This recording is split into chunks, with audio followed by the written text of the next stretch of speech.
more detailed weather, water, and climate information.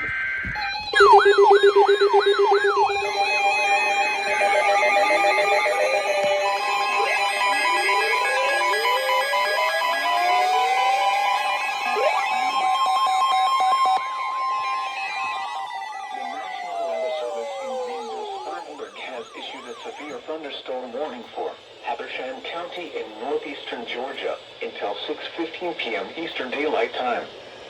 At 5:08 p.m. Eastern Daylight Time, a severe thunderstorm was located 5 miles northwest of Clarksville, moving east at 15 miles per hour. Hazard, 60 miles per hour wind gusts and penny-size hail. Source, radar indicated. Impact, expect damage to trees and power lines. Locations impacted include Clarksville, Demorest, Tallulah Falls, Hollywood, Turnerville, and Batesville. For your protection, move to an interior room on the lowest floor of a building.